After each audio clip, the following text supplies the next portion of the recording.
Okay, fast and dirty tutorial on how to use Bethesda's Tool Archive2 to drastically improve your game performance.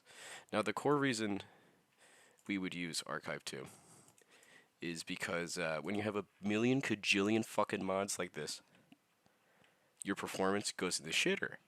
And a big part of that reason is that you're loading a million, again, kajillion fucking little texture files from your various mods. And using Archive2 to package this into big bundles is a much more efficient way. So what we do here is I have Archive2 over here, and I'm halfway through doing it, but I'm just going to go through all of our steps. First thing we do, settings. DDS 2000. Any larger than 2000, and we're losing efficiency. There's no point. So, DDS 2000. Okay. And what you do is you go to your textures folder. Just select that. You just select folder here. And then I have already ran my Archive2, so my file's generated. From that point, you would go save as texture, C underscore, fuck. Texture bundle. That's what I fucking use. Doesn't really matter, but you need to remember that name because you're going to be editing your INI. So after you do that, pick your everything, save as, and you will end up with your texture bundle. So let's just go ahead and find that one. Yep, texture bundle.ba2. So let me find my fucking data folder. There we go. Now you're going to want to navigate here because you need to find your INI, this bad boy, not baked or base, the normal INI. Now you go to, I use Notepad++, whatever the fuck you use to edit it, it's fine. Here's the important tidbit, so that your new texture bundle actually loads.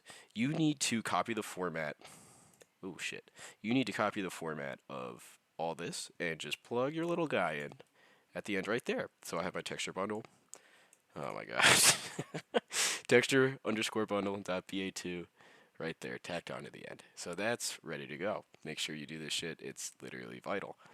Go ahead and minimize that. Not important anymore. So, besides doxing all of my files, we're just going to speed run over to where fucking Fallout 4 is. Steam. Oh, my lord. SteamApps common. There we go. Alright, and then Fallout 4. And since I have already repackaged this shit, important, I forgot to mention this, your repackaged textures, they go in data. They do not go in textures, they go in data. They're loaded with the rest of the BA2s. So, now that we have repackaged these textures, what we do is we just rename it. It can be backup, can be something fucking stupid, doesn't matter. Boom. Textures Baby Pigs Invasion, boom. That's done. Fallout 4 will no longer, physically cannot actually, load from this file. So what does it do instead? It loads from our new BA2 file, texture bundle.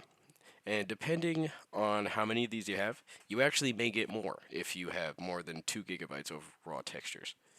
So you'll get texture bundle 01, 02, etc.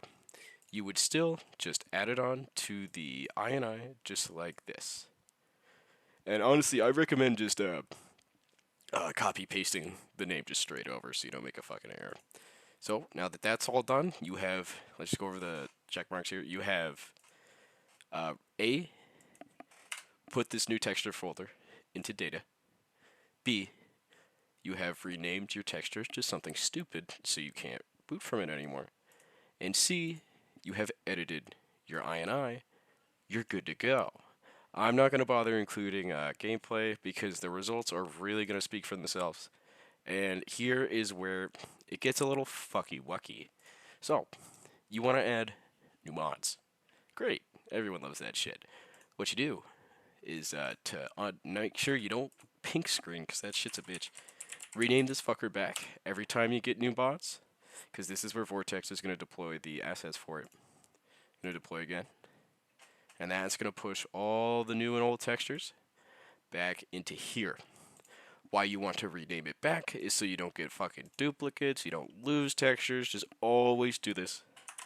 And then set it back to the backup. at any point, and then do your archive2 shit again. So yeah, archive2 file in data, textures renamed, ini edited, and you're good to go. You are gonna see the difference. I hope this improves your Fallout 4 modding experience, because Bethesda having the audacity to put 2 patches out recently has made me fucking tilt, because we've had the tools to do shit like this for years.